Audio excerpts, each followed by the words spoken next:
Welcome back sa Free Thinking Pinoy Channel. Magaling ka bang sumayaw? Mas magaling ka bang sumayaw kaysa sa batang to? Bata ka man o matanda, dapat marunong kang sumayaw. Pero paano naman kaya ang mga hayop? Marunong din ba silang sumayaw? Sa tingin ko, medyo oo. Gaya ng silayong ito na hindi mapigilan ng sarili na gumiling-giling.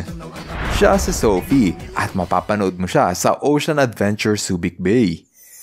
Sa sobrang husay ni Sophie, ang kanyang video ay umabot na sa 17 million views sa Facebook at TikTok.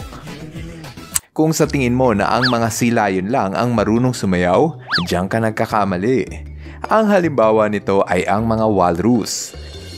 Alam mo ba na pwede mong turuan ng walrus na sumayaw ala Michael Jackson? Kahit naglipa na sa internet ang mga video ng hayop na sumasayaw, hindi kumbinsido rito ang mga siyentipiko. Bago mo sabihing marunong sumayaw ang hayop, dapat ay likas ito sa kanila. Sa madaling salita, dapat ay kaya nitong sumayaw kahit na hindi ito itinuturo ng kanilang amo. Ang isa pang kwalifikasyon ng mananayaw ay ang pagsunod nito sa kumpas ng musika. Kung hindi marunong sumabay sa musika ang hayop, pues hindi yan marunong sumayaw. Ganon din sa tao. Kung hindi mo kayang sabayan ng musika, ibig sabihin, hindi ka dancer.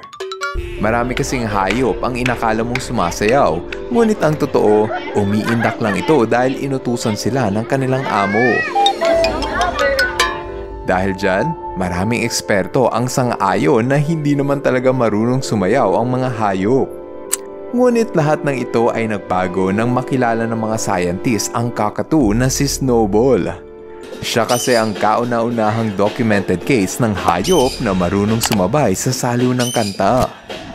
Ayon sa nangangalaga kay Snowball, kaya daw nitong sumabay sa kahit anong tugtog. Pinatunayan ng ibon na ito na maski ang mga hayop ay kaya ding umindak sa musika gaya ng mga tao. Dahil sa kanyang talento, siya ngayon ang may titulo ng Most Dance Move by a Bird sa Guinness World Record. Kung tutuusin, maraming hayop sa ibang sulok ng mundo ang gumagamit ng sayaw para makasurvive. Gaya na lamang ng mga albatros. Ang mga ibon na ito ay natutong ipadyak ang paa na parang sumasayaw para makahanap ng mating partner. Sumasayaw ang lalaki sa harap ng babae at kung magustuhan ng babae ang lalaki, sinasabayan niya itong sumayaw. Ganyan din ang estilo ng mga ibong grouse. Ibinubukan nila ang kanilang pakpak at gumagawa ng maliliit na hakbang na parang naglalaro lang. Kung sino ang pinakamagaling sumayaw, yun ang magugustuhan ng kanyang nililigawan. Maski ang mga ibon sa gitna ng ilog, hindi rin magpapahuli sa sayawan. Ito ang ibong grebe at ganito sila sumayaw. Iniaangat nila ang kanilang leeg, taas baba ang mga ulo, at yan ay para ayaing sumayaw ang kanilang nililigawan. Kung minsan, kumukuha pa sila ng halaman para gawing props. Kapag sinabayan ng babae ang lalaki, ibig sabihin ay sinasagot na niya ang manliligaw. Iba naman ang estilo ng mga flamingo. Kesa sumayaw ng mag-isa, sabay-sabay na nagpapakitang gilas ang mga kalalakihan para sa atensyon ng babae. Itinataas nila ang kanilang mga ulo at ipinapadyak ang mahahabang binti. Isa-isang sinusuri ng mga babae kung sino ang pinakamahusay sumayaw. Yun kasi ang pinakapogi para sa kanila. Sa lahat ng mga ibon, ito na ata ang pinakamalikhain sa yugyugan. Ito ang pamilya ng Birds of Paradise na binubuo ng 45 species. Bawat isa sa kanila ay may kanya-kanyang teknik sa pagsasayaw. Merong iba na parang umiikot na payong habang umiindak. Ang isa namang ito ay parang multo na sumasayaw sa harap ng kanyang nililigawan. Nakamamanghang panuorin ng mga ibon na ito dahil sumasayaw sila kahit na walang tumutugtog na musika.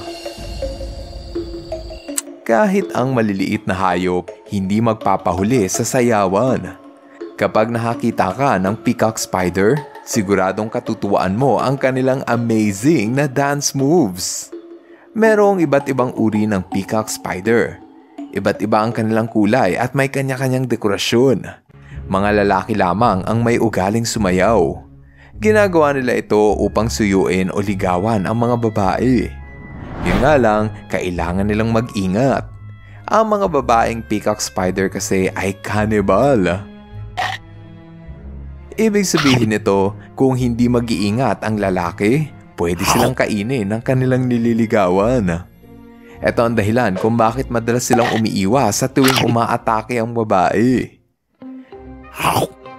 Para hindi sila kainin ng babae, ang mga lalaki ay sumasayaw para madistract ang babae at hindi sila saktan. Ang isang ito ay hindi na nag-ingat, kaya yun, kinain na siya ng kanyang nililigawan. Kahit delikado ang lumapit sa babae, ginagawa pa rin ito ng mga lalaki. Hindi kasi nila kayang pigilan ang sarili na mahipaglabing-labing sa babae.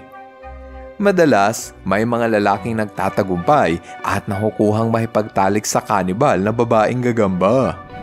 Sino mag-aakala na importante pala sa gagamba ang pagsayaw?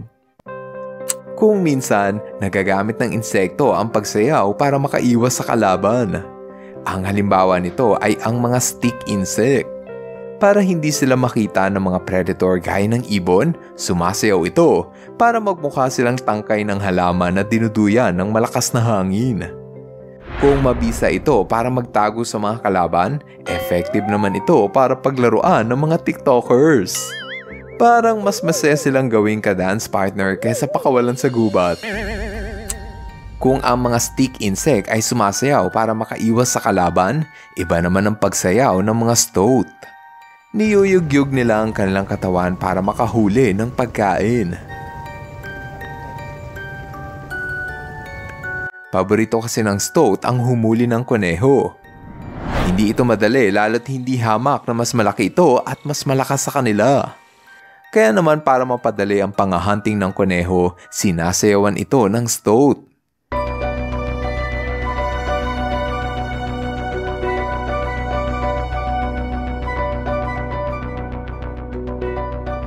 Sa tuwing nakakapanood ang rabbit ng sumasayaw na stoat, nai-hypnotize ito at parang nawawala sa sarili. Patuloy lang sa pagsayaw ang stoat habang tuluyan ng hindi makagalaw ang rabbit habang nanunood.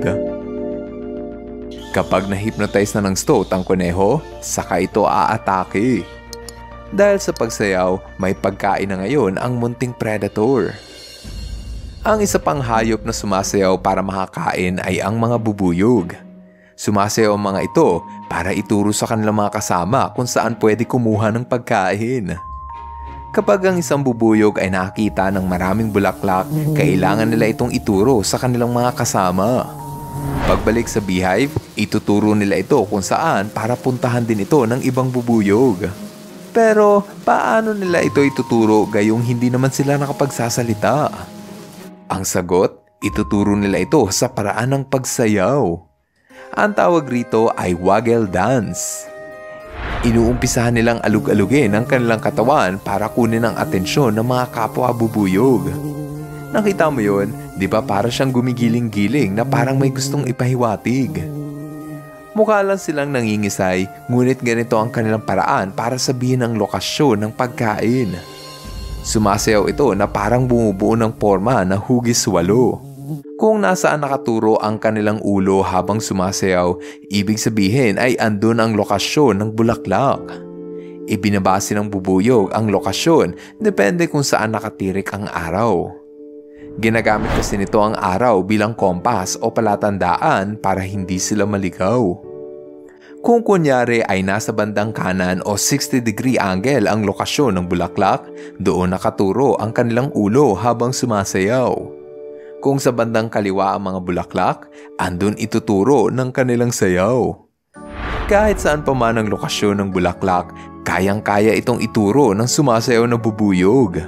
O diba, sino mag-aakala na pwede palang sumayaw ang bubuyog para mabuhay? Kung nag-enjoy ka sa ating kwentuhan, dapat niyong pindutin ang like button. Maraming salamat! Ngayon, andito na tayo sa ating shoutout portion. Hello kay Gabriel at Mami ND Balang, Cloud Eves B. Villanueva, Lawrence Daniel at Luis Gabriel Vecina, Belated happy birthday kay Mark Gian Mendoza.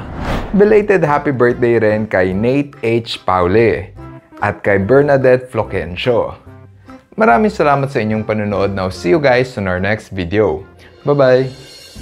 Ka-FTP viewers, thank you so much sa panonood mo na aking video.